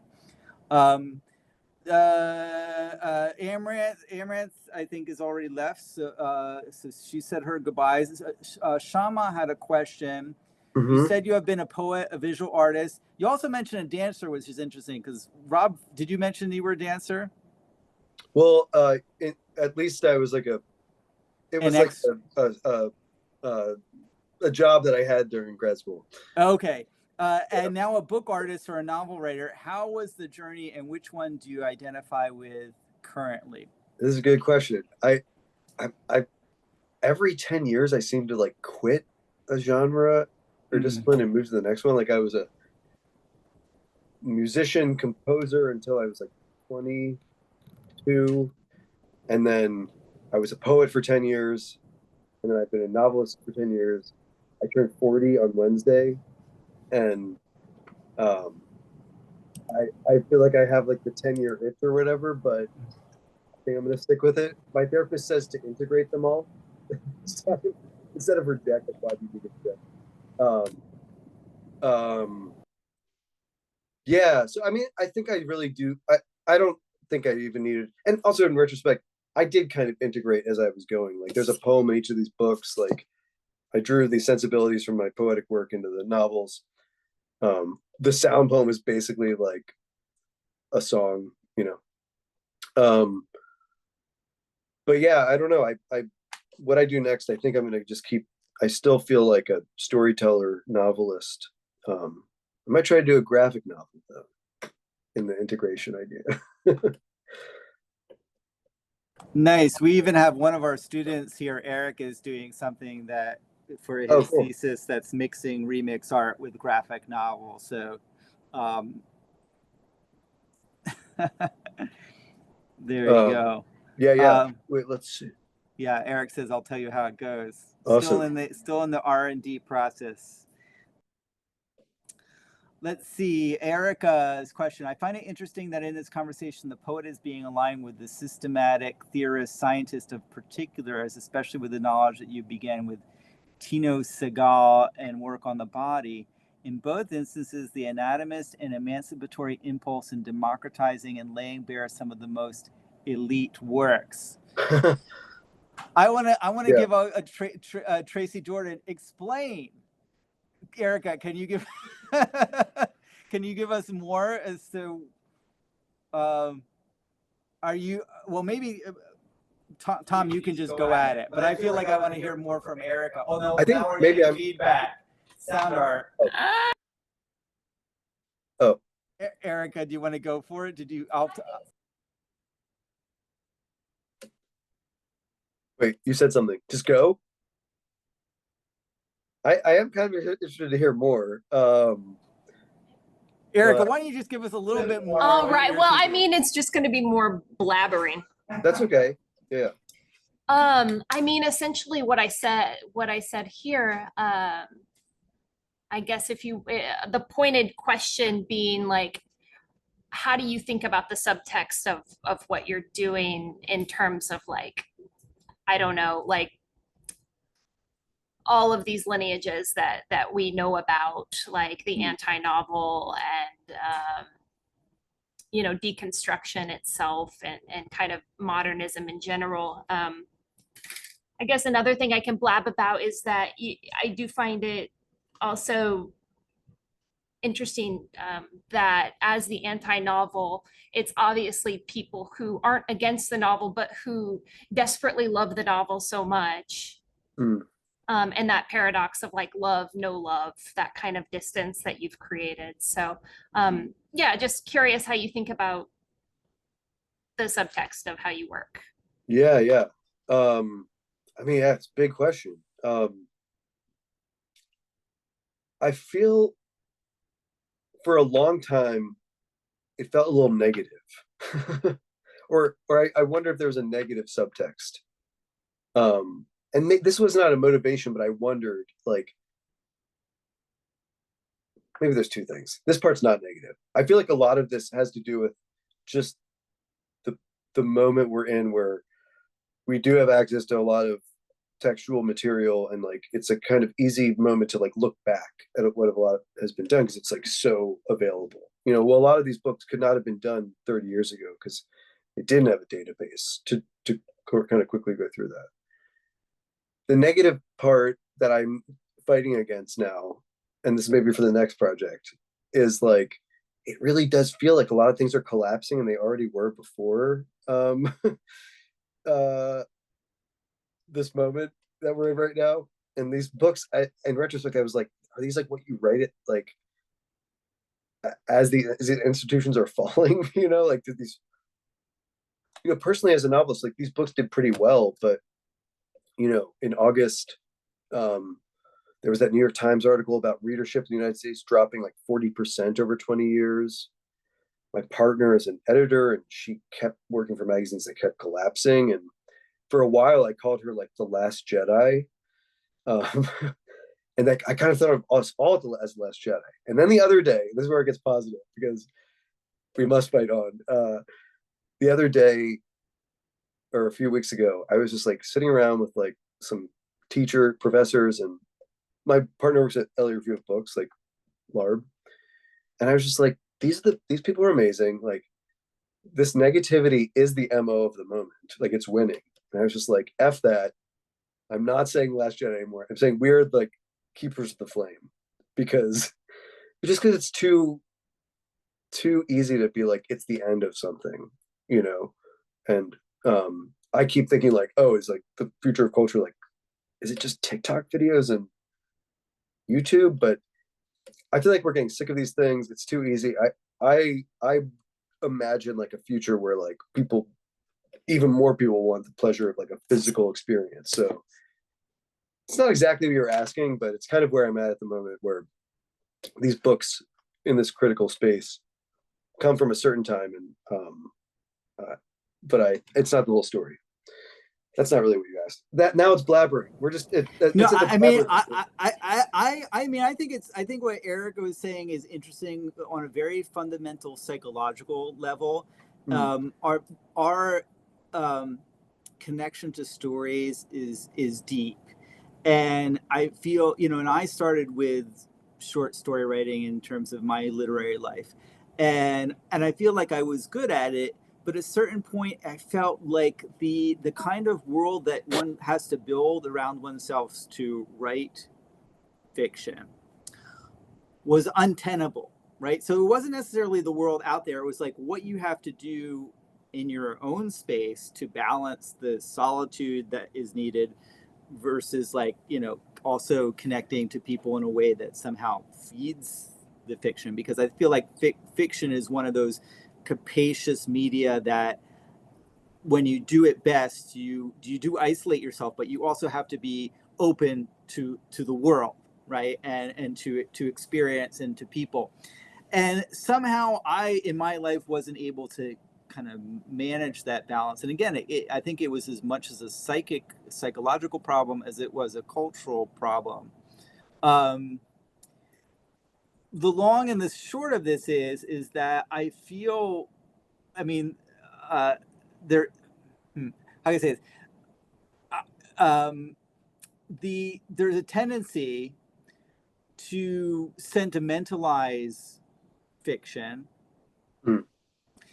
that makes us want to break it, and that could be the negative gesture, right? And there's a whole like literary industrial complex, let's say, that is bent upon creating this repetition of the story as we know it, as we have this intimate relationship to it. But then again, there is something positive about what you're doing. Like, what is the pleasure of the fragments that you're creating? How does that create a trajectory for new literature that isn't necessarily just breaking things, right? Right. And I think that's the psychological aspect of it, where yeah, you might have to make an initial negative gesture, but you find that the space that narrative and fiction creates for your world does not match what your world is or could be. And I think that's when you start to sort of find ways to sort of like, okay, we're work within this fragmented or new or hybrid space, but we're going to do it for positivistic reasons. I think that's kind of maybe what Eric is getting at, but also what Rancière is in a sense getting at, is that you have to change the circuits and the channels of how we even experience. Yeah. And yeah, I mean, and yeah, also there's like a divide. I think what you're pointing at is like the divide. There's also the divide between like where you're at as a person as you're writing it, and the text itself, right? I mean, because yeah, whatever I was saying about even negative or positive, like this is a humorous book. It's like there's just maybe some implications that are about our moment. I don't know. Shama has a comment about, as a parent of teen kids, I see the kids come back home and keep the phone away to hold on to something physical, material to read for escape. So maybe when it feels the end of something, it is a beginning of a new era, just being keepers of the flame. Yeah. Feel that. I would heart it if I knew how to. How do I do it? I got it. I did it. I'm like a new, I don't have an iPad. Anyway. Yeah. Thank you. Yeah. I feel that. Yeah. By the way, and I should say, if I did know this technology better, I would have started off asking each of you to introduce yourselves and like what you're working on. It might be too late for that, but or if we could also talk about like being a writer. And there's something that never came up in MFA school for me. It was just like certain things about getting your work out there, and it's something. I mean, I would say that's an interesting question for you, precisely because of the fact that, as I was saying in the introduction, that you're a very happily published conceptualist. I'm somewhat ironical, but you do have an agent, which is strange for somebody who's doing experimental stuff. So, just talking about that and, whether it works for you or not is interesting. Well, the first thing I would say is like one of the most helpful pieces of advice I heard right after I left grad school was a YouTube commencement speech by Laurie Anderson at the New School, where she said, in 1970, she didn't have a European tour, but she basically sent out all these letters saying Laurie Anderson's going on tour in Europe, and just created it by just making up this fake thing where, she said it was happening, didn't tell them where else it was going to be, and she made a tour that way. And basically the idea was, people are, in my experience, I might be like a well-publicized writer, but like no one's ever really asked me for writing, and so I've always had to ask others, and that was just a helpful thing. I started to get a lot more publications and opportunities because I would just ask sometimes ridiculous questions, like, will you publish my book that is completely plagiarized on a press that could be sued,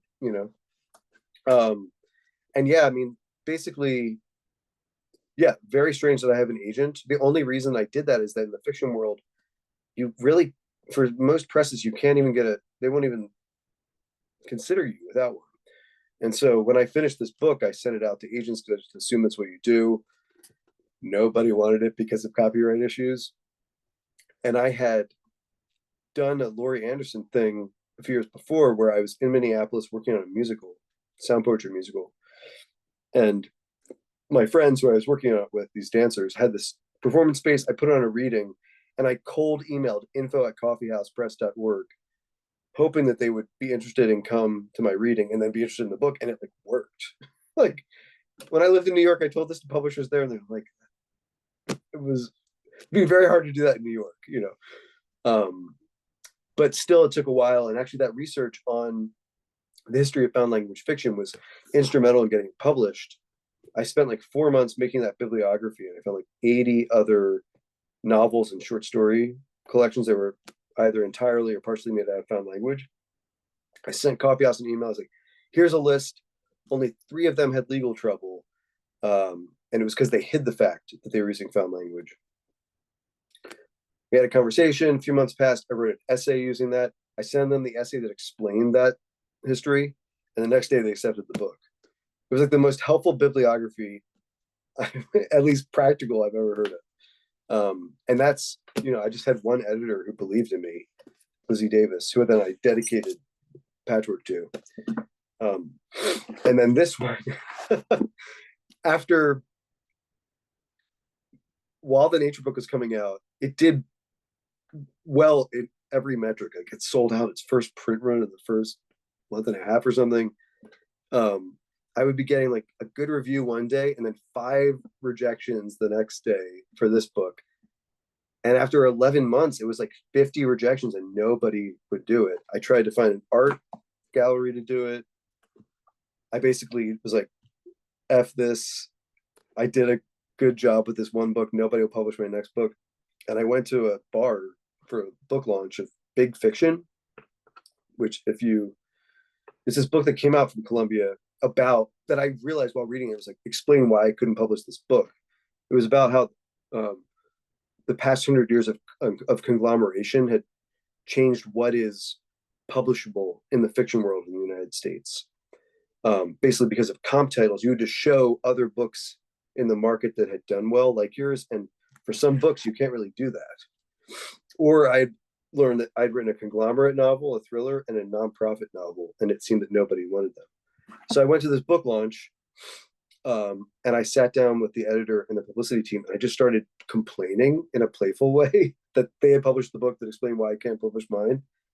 And halfway through I was like, I guess I'm pitching them. Like I really didn't think I was doing that, because they don't publish novels in English. And the next day I wrote them asking if they would consider it, and they said yes, but it had to get through the other editors, a peer review, and a faculty board. And I didn't mention, but like, people also don't want like a lot of sex, and there's a lot of violence. It's like every step of the way I was like, this is not happening with Columbia University Press, and it worked. So I call it a Hail Mary. All that to say, like, it's hard to get things published, and if you really believe in it, sometimes you have to really fight for it. So. Well, I learned, even though I studied Latin in high school and college, I learned a new Latin phrase the other month that I think is very helpful in these cases, which is sui generis. I think it's pretty common, but I hadn't incorporated it into my vocabulary. I knew what it meant, and it means like when a work is its own thing. There are no comps. Comps annoy me because it just doesn't, like, I have to search. Sometimes I have to search for things that I don't want to associate myself with because I just have to find something that's close. I mean, it doesn't necessarily enter. I've been asked to do it a couple times, let's say, and it's just annoying when you're doing something that is a little bit on the edge and hasn't really existed before, because it lessens what it is you're doing, right? But yeah, just use sui generis, and hopefully that will be the magic that will open doors. I even know that there's so whatever.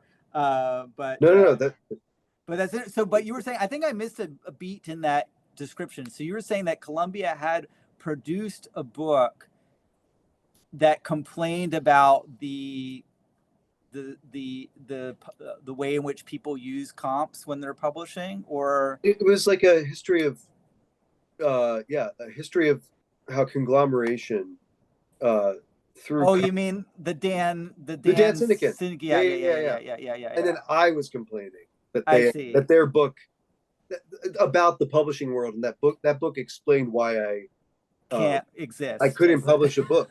Yeah. Right. And a lot of people couldn't. It wasn't just me, obviously.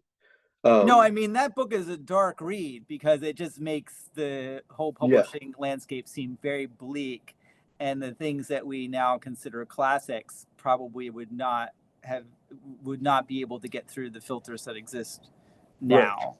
Right.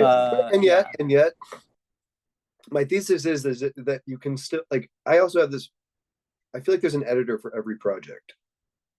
That might be dwindling a little bit as some of the in this moment of some shrinking, but it's just about trying to find somebody who you connect with, you know. And I do think that every one of us here, everyone, like there are people out there who are interested, and you just have to find them. Sometimes that's the project, you know. That's the second project after you write the thing. Right, exactly. Although sometimes there are those cases where you write specifically for an editor and for a publication, like, you know, it's hard. That's the kind of deal that's hard to get, but it actually takes the burden off, like wondering where this is going to go. So Sky, who was just in the room, who was one of our students who is now an editor for magazine Dispatches. You know, basically the last article I wrote was, I didn't write it until I had his go ahead, right? And it wasn't even really, it wasn't even a situation where I wrote on spec. Like, I've written on spec in the past a lot, but this was more like, he was like, well, this is the theme. Can you write something for us? And I was like, sure. And I did it. And that's a nice situation to be in. It's harder to be in with the book. Yeah. Right. I would do it. Somebody gave me the contract and said, write this, I would do it. Anything? If I was given a sort of measure of freedom, yes. Cookbook, bring it on. Yeah. I mean, actually, okay. One thing there that I would love to novelize a movie. That is the thing I would. Oh, yes. I think that'd be so fun. That would be exciting. Yeah, but nobody. I asked this Asian. I was like, "Can we do that?" And she doesn't know how to figure that out. So, anyway. Oh, so yeah, Marika says novelizing my favorite video game. That would be cool too. Yeah. And actually, you know, there's this trend of, like, I don't know, what is your favorite video game? Marika, what is it? Fire Emblem Three Houses. Oh, cool. I don't know this. Is it like fantasy? Yeah. Yeah. But the thing is, for something like that, what I think that the thing that maybe editors are missing the boat on is that if somebody like passionate like Marika would want to do something like that, the biggest thing is the rights, right? The intellectual property. And so if some company is willing to say, like, okay, before you even start, we have cleared all the rights so that we give you the runway to have this creative freedom, that would be amazing. Well, right? Okay, but there is this new trend, right? I saw some article about like, where I'm like, Marika, you might have something here, because what is this trend called where people are turning Harry Potter into fan fiction, but they're changing the names and they're like getting it published? Hasn't that always exist? Like, isn't that 50 Shades of Grey? Yeah, right. Is there a name for that? I guess there's a new that's like romantasy. Okay. Big. Yeah. It's a good. You know yeah. Anyway, I'm just saying, maybe, you know, I think probably what they do is they do literally just novelize it, but then they change things to not get sued. So you could do that, Marika. Right.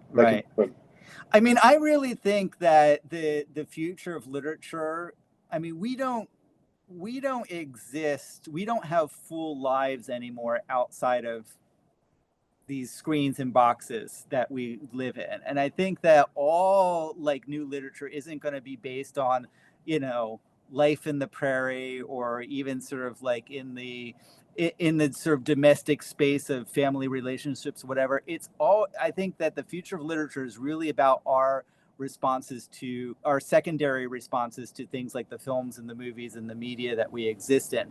And as soon as somebody finds a way to sort of like get rid of all those sort of copyright harnesses that keep us from doing that type of literature, I think that, to me, is explosive potential. Yeah. And you already, yeah.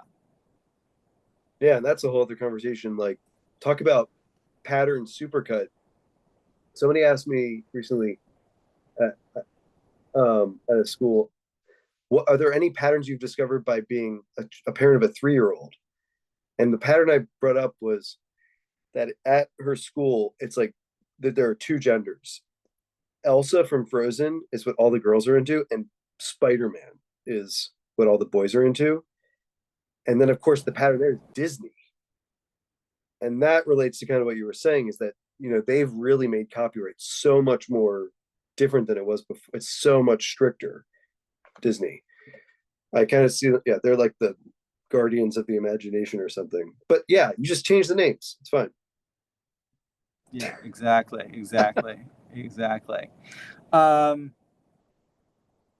Fractured fairy tales, remember them?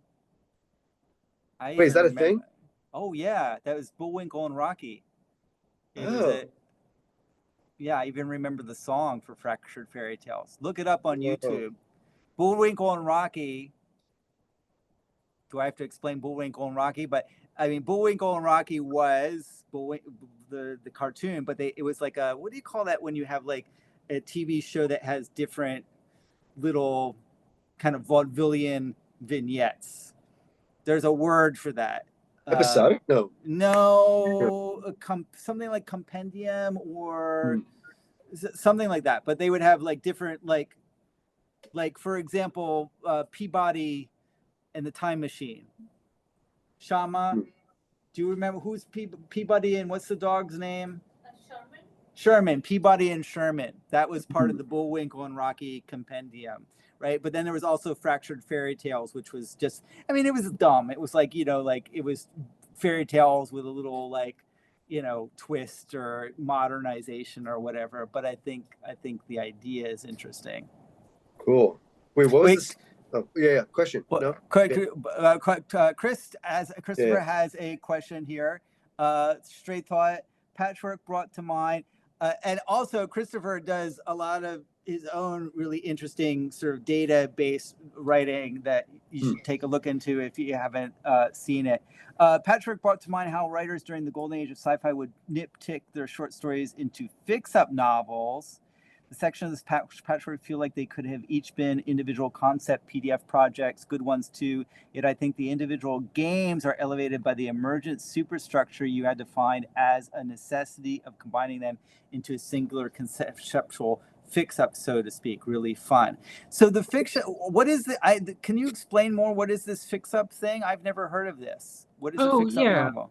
So people like Isaac Asimov or Philip K. Dick, I mean, a lot of them get their short stories published, and then they need to get a novel published. They just take the short stories and then they tweak them so that they can kind of become a novel. And I think one of the joys of those works is that there's like a real frisson like of seeing where they kind of abut and they don't quite fit, the density of ideas and the quick leaps they make to something else. And I think like Martian Chronicles is like that, right? Yeah, Martian Chronicles is a great example. Yeah. Maybe the most famous. And it occurs to me like there's a similar joy in what you're doing in Patchwork, because you're like jumping from one game to another, but trying to make it into a singular whole. And I don't know, I just think that's a really fun, engaging, I don't know, overall way to approach a novel. Yeah. It was, I think, probably the most fun I've had writing a book too. And to be honest, it felt, I guess I feel at first when you said fix up, I actually thought about, is that when people turn a short story and adapt it into a larger book? Of course, that's not, I mean, that could be the origin, but not really. Because yeah, the, you know, individual PDF projects, like, I mean, the original idea was to do like a short story collection. And the first thing I wrote was the center. It was like a really weirdly constructed book. There was that like Mad Lib piece is a story within the larger story. And so I like built out forward and backward toward the beginning, which I knew would be the first lines and last lines. And nobody would ever recommend writing a book in that way. Anyway, I just bring it up in that, like, just the idea of having to thread things together. It is truly, yeah, it's a very good point. It is kind of a fix up of patterns, because, and also and to that idea, they were all collected as I was doing the nature book. I was, reading very superficially and just seeing things that I might not see if I was like really immersed, so yeah, I did fix them up, those patterns, and in the process, like, searched for stories. But yeah, I love that description. And Christopher, you mentioned the Martian Chronicles, but are there examples that maybe only exist for mass market paperback and never became like part of the established work of the author, or do they all become like established works? Like, are they things that you would find now, like, for example, only in a first edition 10-cent version that never existed at all after that? So it was a regular practice. So I'm sure there are a lot of novels that just never really entered into the conversation.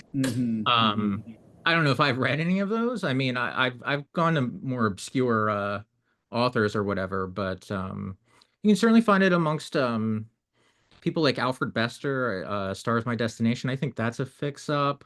It's a more obscure one. But if you start digging around in sort of any sort of sci-fi from the 50s or 60s, I think like you might have, I don't know, you might have a better, than a 60% hit rate in terms of, landing on a fix-up novel. Just, they were trying to get a paycheck, and so cobbling together whatever material you had and then trying to make it work. A paycheck is a different sort of constraint, but Right. I mean, people do that nowadays when they get a New Yorker story and they kind of like try to kind of wrench that into a novel because they have that channel to do so. I can in my mind I know at least one stinker that emerged from that practice. We need to leave soon, but I noticed that Shiloh has something here, and just to maybe kind of summarize what Shiloh said, and I think this is what you're saying. The idea that there is kind of a readership that is under the radar, that is not necessarily what people are experiencing in the literary market, but then sort of like comes up through the cracks. Is that kind of what you're saying? Right? Like the kind of things that people do read is not necessarily widely accepted yet. Yeah. I mean, I think one of the things I think Chainsaw Man is a good example of that, right? There's a movie coming out, and like who amongst us, I only know Chainsaw Man because I sort of like picked it up in the Japanese grocery store and I was completely horrified by its cursedness and I immediately threw it out. But then I realized, like, how is it percolating through culture without being in the forefront of culture? And I think there's these communities that happen on the web that really sort of are this hidden driver of readership and culture in ways that we don't really understand until years and maybe even sometimes decades later.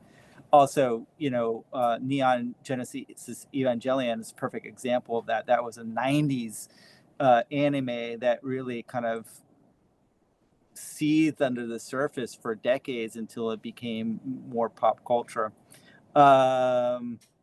Eric saying that Chainsaw Man is really big in non-US centered reading circles, so that's interesting to keep in mind. Other markets beyond the US. Did I feel like did I interrupt anybody? I think maybe I was just thinking about Eric's point too about the Haruki Murakami, which is interesting. I didn't know that.